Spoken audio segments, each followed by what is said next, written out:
Well, there's that good old storm again. Today, believe it or not, you may not have realized this, is the very last official day of summer.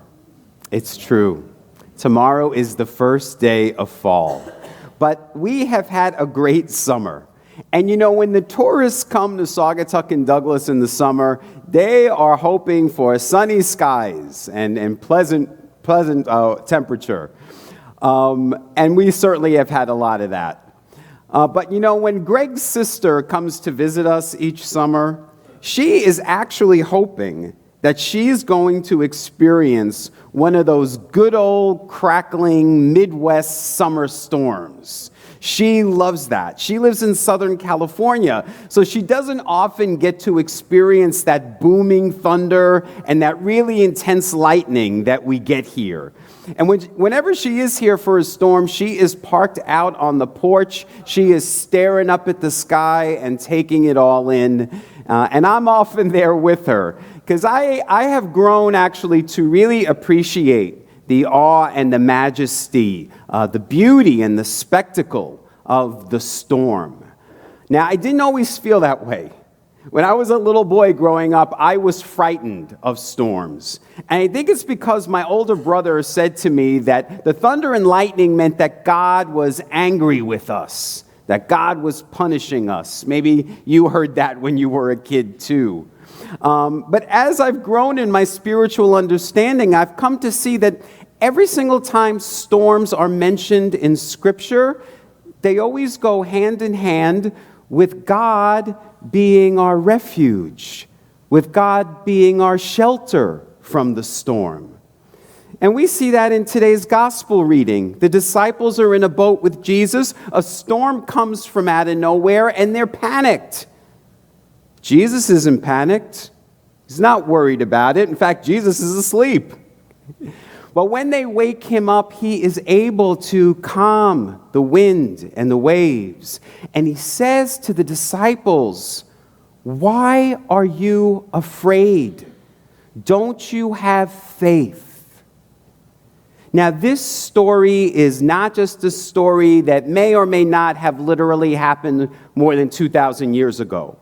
The stories of Scripture are alive today in us. They're about now, and they're about us. So this story is about the spiritual storms that all of us go through in life. The time in our lives where our boat is rocked, when we feel like our world is rocking, that we're sinking. The times in our life where we have to weather storms. That might be a divorce, or a job loss, or a medical diagnosis, or the death of a loved one. During those storms in our life, the good news of the gospel is that God is with us. God is our refuge, our stronghold, our shelter from the storm. And this gospel message today reminds us that the presence of the Christ is always with us in the boat. And that presence has the power to calm and to still. Now, we often hear about the calm before the storm and the calm after the storm. But you can experience calm during the storm. I want you to think of the metaphor of a hurricane or a tornado. There's all this turmoil swirling around.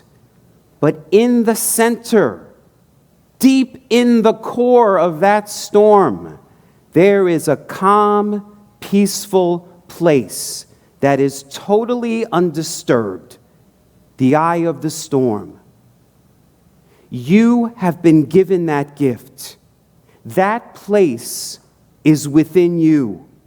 Regardless of the turmoil that is swirling around you, deep within you is that still, small place of calm and peace. That is God's dwelling place within you. So within you is the presence and the power to calm and to still, regardless of what is swirling around us. Now, right now in our country, we are experiencing storms. political storms, social storms, moral storms, cultural storms. And you may feel like we as a nation are sinking, that we're being rocked. The boat is rocking, and maybe you, like the disciples, are panicking. Maybe you are fearful. But remember the words of Jesus. Be not afraid, have faith. I believe in us. I have faith in us that we can weather together any storm. I do. And a great example of that was this weekend. When you turned on the TV or looked in the internet and you saw those images from all over the world, millions of people all over the world. If you have not seen the images, go home. You will be astounded. One young woman, 16-year-old from Sweden, named Greta Thunberg. Last year, she sat alone in front of her government. And a year and a month after she sat there with a sign, millions of people all over the world took to the streets to fight the storm of climate change. And we are so proud that our own 12-year-old Hannah Huggett, who's in the Friendship Hall today, that Hannah, yay,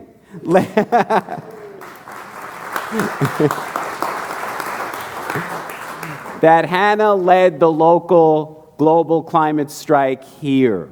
Young people are leading the way, and that's why I have faith. That's why I am not afraid. Now, we as a Creation Justice Church, we believe that part of our Christian calling is to take care of this planet that God has entrusted to our care. We have not been good stewards of this planet. As we heard in our words of integration and guidance this morning, it is our addiction to fossil fuels. It is our purchases, our sources of our choices of energy sources that have led to to greenhouse gas emissions that scientists tell us have significantly increased the number of storms and the intensity of the storms. This is science, my friends. Now, there are Christians today who will turn a blind eye to all this. They'll say, oh, these are just acts of nature, acts of God. We have no control over any of this. And then, of course, we always hear those Christian pastors, whenever there is the latest hurricane or tsunami, they say, well, that's God's retribution for things like abortion and gay marriage. And, of course, all of that is ridiculous. God is not some old man up in the clouds sending storms to punish people. God is not an angry jerk. Scripture tells us God is love. God is the power of love that billions of years ago birthed everything into existence, all of creation.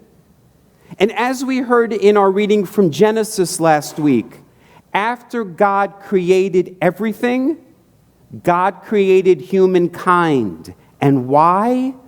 Well, in that reading from Genesis, God said, I created you to be caretakers, good stewards of creation. That's why we were created. But we have not been good stewards. Now, the good news is that scientists tell us that we can turn things around, but we have got to act now.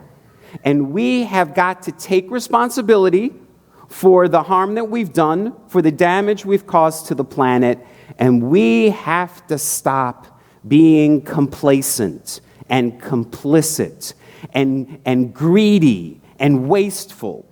As Pam Chappell's going to sing for us, we're better than this. We are.